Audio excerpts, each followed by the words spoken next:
જય દ્વારકાધીશ મિત્રો. તો સવારે ઉઠીને ફ્રેશ થઈ ગયા છે અને તૈયાર થઈ ગયા છે ઓફિસ જવા માટે. તો ઓફિસ જતા પહેલા નાસ્તો કરવાનો બાકી હતો એટલે નાસ્તો કરી લઈએ. ચાલો ભાઈ. તો અહીંયા નાસ્તો તો બધું રેડી જ છે, મારા વાટે જ હતું બધું. એવું છે. અત્યારમાં અમીશુબેન કીપેડ વાળા મોબાઈલમાં યુટ્યુબ ચાલુ કરે છે. હવે આવો કંઈક નાસ્તો છે, ભાખરી, દહીં, અથાણું અને ચા. કેમ એક જ ભાખરી છે અસ્મિતા, તારે નથી ખાવાનું? નહીં, મારે નથી નાસ્તો કરવાનો. કેમ? મારે 11 છે. એવું છે? 11? હા, એને તો 11 જ ચાલો, એટલે આપણે એક ભાખરી માંથી વધશે. નામુબેન જો અત્યારમાં મોબાઈલ લઈને તૈયાર થઈ ગયા છે. ફ્રેશ થઈ ગયા અમારી યાર, એને ખબર નહીં શું કામ હોય. કઈ વાંધો નહીં, હાલો તો નાસ્તો કરી લઉં, પછી ઓફિસે જાવ ને પછી આગળ આખા દિવસમાં જે કઈ હશે એ તમને વિડીયોમાં જોવા મળશે. ચાલો નાસ્તો કરવા. તો કરમનાથ મંદિરની પાછળનું આવું કંઈક લોકેશન છે, તાપી પાછળ. મસ્ત લોકેશન છે એકદમ.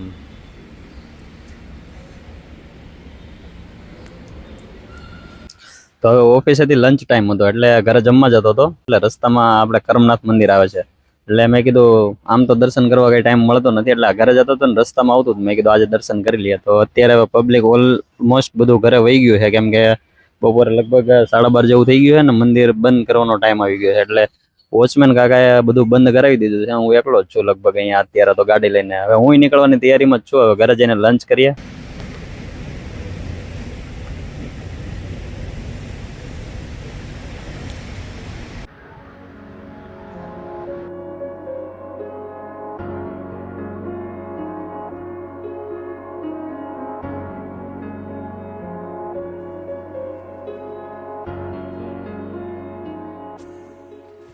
તો હવે લંચ કરીને પછી હું આ ઓલપાડ સાઈડ થોડુંક મારે કામ હતું ને એટલે આવી ગયો છું. એટલે ઓલપાડથી થોડુંક આગળ છે, હવે એ સાઈડ હું આવ્યો છું ને તમે લોકેશન જોઈ લો, કેટલું મસ્ત લોકેશન છે. થોડા સૌરાષ્ટ્રના જે ગામડાનું જે લોકેશન હોય ને એવું કંઈક લોકેશન છે, પણ થોડુંક અહીંયા ખેતીની પદ્ધતિ થોડીક અલગ છે, એટલે હું અહીંયા બતાવી દઉં. આ લોકો જો અહીંયા ખેતી કરે છે, ચાલો હું તમને બતાવી દઉં. આ લોકો કંઈક આવી ખેતી કરે છે. ઘણા આપણે સૌરાષ્ટ્ર સાઈડ આવી કઈ થતી નથી, પણ આ લોકો જે કરે છે ને. એક ક્લિપ લઈ લો ભાઈ, વિડીયો લઈ લો ને તો કઈ વાંધો નહીં. લો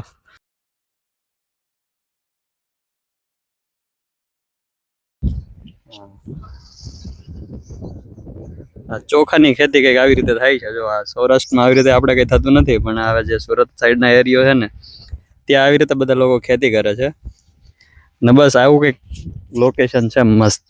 તો હવે બસ આપણે આ સાઈડના ગામડા જે છે ને ત્યાં એક્સપ્લોર કરવા જેવું ઘણું બધું છે, પણ આમ તો જો કે સુરત દાદા પાછળથી આવે એટલે નહીં આવે, પણ આ બાજુના ગામડામાં ઘણી વસ્તુ મસ્ત છે જોવા જેવી. જ્યાં હું અત્યારે આ બાજુ આવ્યો ને એટલે મને ખબર પડી કે ભાઈ આ લોકો કઈ રીતે ખેતી કરે છે અને કેવું કેવું બધી અલગ અલગ વસ્તુ. આમ તો જો કે મેં તો ઓલરેડી જોયું હતું, કેમ કે સાયણ બાજુ જે અમારો પ્લોટ છે ને ત્યાં અમે પ્લોટે જઈએ ને ક્યારેક, ત્યારે ત્યાં પણ આવી ખેતી થાય છે કે ભાઈ ડાંગરની. એટલે જે લોકોને ખબર હતી એ લોકોને તો ખબર હશે, જે લોકો ખેતી કરતા છે, પણ જેને નહીં ખબર હોય ને એ લોકોને નવું લાગે આ લોકો આવી રીતે કઈ રીતે ખેતી કરે. આખા ખેતરમાં પાણી ભરેલું હોય અને એની અંદર પેલા ચોખાનું વાવેતર કરતા હોય. તો બસ આવું કંઈક લોકેશન છે. જો ભાઈ ફરવાની મજા આવે એવું છે, બરોબર. આમ તો આપણે સૌરાષ્ટ્ર તો રોજે રોજ ન જઈએ કે, પણ આવી રીતે ક્યાંક આવા ગામડામાં ફરવા મળી જાય તો મજા આવી જાય.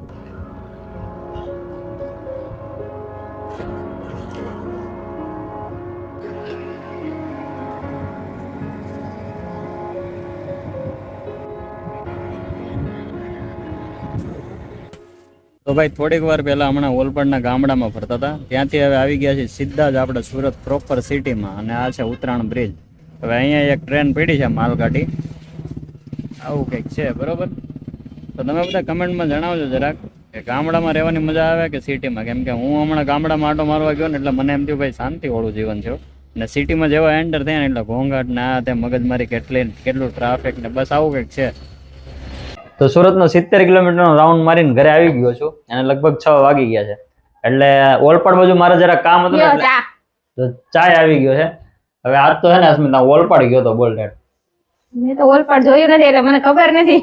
એટલે ઓલપાડ તો આમ હું ઘણી વાર ગયો છું, પણ એવું આમ શું કહેવાય એવો ટાઈમ અને એવો પરફેક્ટ ટાઈમિંગ એવું ન મળે, કેમ કે અહીંયા આપણે દેહમાં કેમ સૌરાષ્ટ્રમાં કેમ આપણે આમ વાડીએ જતા હોય મસ્ત વાતાવરણ હોય એવું વાતાવરણ છે. હવે એના જે વિડીયો જોયું નથી, બરોબર. એ વિડીયો જયારે અપલોડ થાય ને ત્યારે જે વસ્તુ બધી એમાં આવશે ને એ ત્યારે જ હોય. હજી એને ખબર નથી કે ભાઈ હું કઈ જગ્યાએ ગયો હતો, કેવી રીતે ગયો હતો. આવું કંઈક છે નેચરલ વસ્તુ. આમ આપણને સિટીમાં આખો દિવસ કામ કરીને અથવા સિટીમાં આમથી આમ ફરીને કંટાળી ગયા હોય ને આપણે એવું હોય ને કે આપણે ક્યાંક આગા વહી જાય ને શાંતિ આપણને મળે, તો આજુબાજુના કે ગામડા હોય ને નાના નાના ગામડા ત્યાં ફરવા વહી જવાનું, આટો મારવા વહી જવાનું. તમે 2-3 કલાક ફરીને આવો ને એટલે તમારું માઇન્ડ ફ્રેશ થઈ જાય એવું છે. જવું છે આટો મારવા? જાઉં ક્યારેક તો આપણો સાયણ પ્લોટ છે ત્યાં જ આટો મારી આવે. પાક્કું. સાયણ પ્લોટ છે ને અમારે ત્યાં આની જેવું જ લોકેશન છે. ત્યાં મેં તમને જે બતાવ્યું ને એ રીતે જ લોકો ખેતી કરે છે, શેરડીની ને ચોખાની ને એવી બધી. તો ટાઈમ મળશે તો આપણે ક્યારેક જશું ને ત્યારે તમને બતાવીશ. બાકી આજનો વિડીયો અહીંયા સુધી જ હતો. હવે આમાં કઈ છે નહીં એડ કર્યા જેવું, ઘરે આવી ગયો છું. તો બસ વિડીયો સારું લાગ્યું હોય તો જરા લાઈક કરી દેજો અને ચેનલને સબસ્ક્રાઇબ કરી દેજો. જો હવે પરફેક્ટ આવડી ગયું છે. અને જો ફેસબુકમાં જોતા હોય ને તો ફેસબુક પેજ ને ફોલો જરૂરથી કરી દેજો. Thank you for watching guys. See in the next video. હાલો ચા પીવા.